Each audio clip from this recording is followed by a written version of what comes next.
Good morning and welcome to Little by Little, a short time in God's Word. Today we begin Matthew chapter 22, and we'll read through the chapter with then a few comments as we get ever closer to the cross of Jesus. Again, Jesus spoke to them in parables, saying, "The kingdom of heaven may be compared to a king who gave a wedding feast for his son. And he sent his servants to call those who were invited to the wedding feast, but they would not come. Again, he sent other servants, saying, 'Tell those who are invited, see, I have prepared my dinner. My oxen and my fat calves have been slaughtered. Everything is ready. Come to the wedding feast.' But they paid no attention and went off, one to his farm, another to his business, while the rest seized his servants, treated them shamefully, and killed them. The king was angry, and he sent his troops and destroyed those murderers and burned their city. Then he said to the servants, 'The wedding feast is ready, but those invited were not worthy. Go therefore to the main roads and invite to the wedding feast as many as you find.' And those servants went out into the roads and gathered all whom they found, both bad and good, so the wedding hall was filled with guests. But when the king came in to look at the guests, he saw there was a man who had no wedding garment. And he said to him, 'Friend, how did you get in here without a wedding garment?' And he was speechless. And the king said to the attendants, 'Bind him hand and foot and cast him to the outer darkness. In that place there will be weeping and gnashing of teeth, for many are called, but few are chosen.' Then the Pharisees went and plotted how to entangle him in his words. And they sent their disciples to him along with the Herodians, saying, 'Teacher, we know that you are true and teach the way of God truthfully, and you do not care about anyone's opinion, for you are not swayed by appearances. Tell us, then, what do you think? Is it lawful to pay taxes to Caesar or not?' But Jesus, aware of their malice, said, 'Why do you put me to the test, you hypocrites? Show me the coin for the tax.' And they brought him a denarius, and Jesus said to them, 'Whose likeness and inscription is this?' And they said, 'Caesar's.' And he said to them, 'Therefore render to Caesar the things that are Caesar's, and to God the things that are God's.' When they heard it, they marveled, and they left him and went away. The same day Sadducees came to him, who said that there is no resurrection. And they asked him a question, saying, 'Teacher, Moses said, if a man dies having no children, his brother must marry the widow and raise up offspring for his brother. Now there were 7 brothers among us. The first married and died, and having no offspring to his wife, left his wife to his brother. So too the second and third, down to the 7th. After them all the women died. In the resurrection, therefore, of the 7, whose wife will she be? For they all had her.'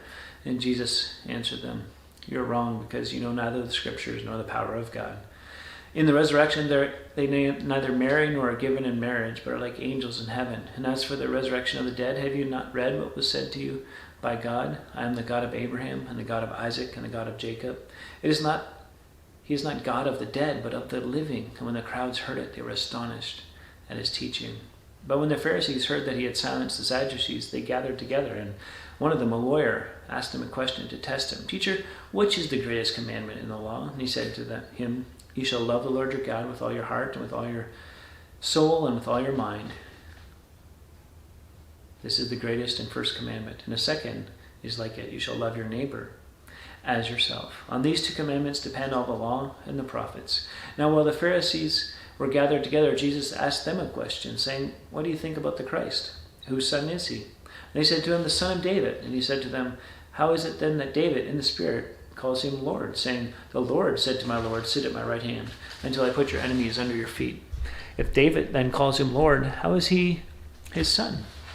And no one was able to answer him a word, and from that day no one dared to ask him any more questions." So the chapter begins with a wedding feast, one of the most significant days, not just in those days, but even today in a person's life, right?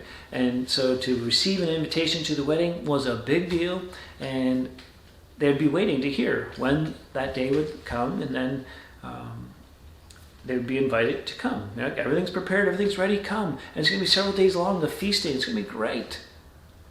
And what happened? Those that were invited didn't come. So he sent out the servants and said, "Hey, it's time. Everything's ready. The meat's all ready. Everything's prepared." And they just rejected him. And they even killed some of the servants. And so the king rightfully comes and takes care of some of them, right? And the call goes out. Hey, come to the wedding feast. And it's open to all. But all that come aren't necessarily called. And there's some tricky things in that, but what was happening in that day, what happens in our day, is the message of the gospel. The wedding invitation is going out. All you have to do is receive it, but it's being ignored. You don't have to bring anything, you just have to get ready and you have to come. Are you ready? Have you responded to the invitation?